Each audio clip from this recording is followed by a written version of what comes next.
Welcome back to another episode, and today it's all about first time buyers and two things that you can do as a first time buyer to plan when you're buying your first home. Not going to be talking about deposits, we're not going to be talking about the best way to save or anything like that. It's the two key steps that you're going to be taking at the very start of the process when you're looking at a mortgage.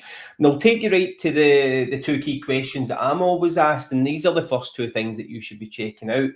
Often I find that people are embarrassed to ask, but really there's two key things that you want to know. You want to know how much is this going to cost you and how much you can borrow, because the two don't always align. So if you can understand how much it's going to cost you on a monthly basis, that would then allow you to budget and plan and check to see how much everything else is going to cost you. Sometimes you'll be asked for a budget up front. I think that's good. It's good to understand what it is that you're happy to spend on the monthly payments.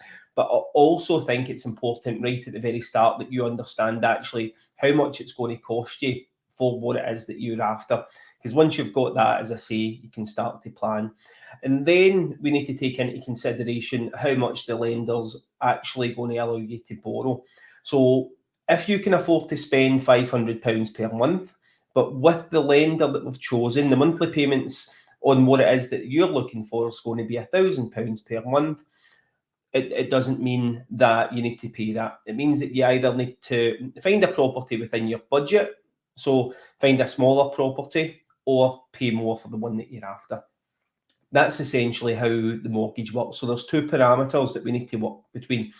So once you've found out how much it's going to cost, how much you can borrow, you can then start planning and getting things in place. But once you understand that and once you know that, the next step is to get pre-approved, and that's to get your mortgage in principle. That's the two key fundamental steps that I'll take my clients through when right at the very start of the process. I'll be reviewing their credit reports, reviewing their fact finds, getting an understanding of them, what it is that they're after.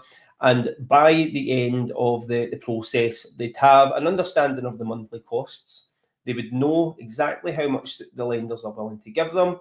And they would also have a mortgage in principle in place that was going to allow them to go out and view properties and put offers in.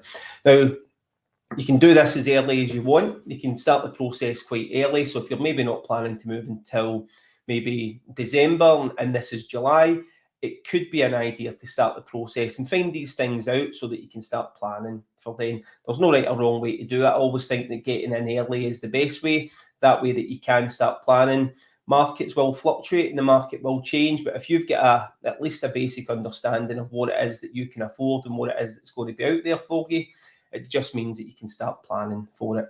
But that's the two key fundamental steps. So it's check how much it's going to cost. So check your affordability, check the monthly cost and how much a lender's going to give you. So that falls under the affordability bracket, and then get pre-approved. And once you're pre-approved, you know how much it's going to cost, you know how much the lenders are going to give you. If you've got everything else in place, like your deposits, and as I say, I won't touch on deposits today, I've covered that off before, you can then go out, start viewing houses within your budget with an understanding that you know that lenders are going to be likely to approve you for it, and you've got an idea as to the estimated monthly costs. But I hope you did find this useful. If you've got any questions, as always, feel free to fire them over, and don't forget to subscribe to keep up with more content. Cheers.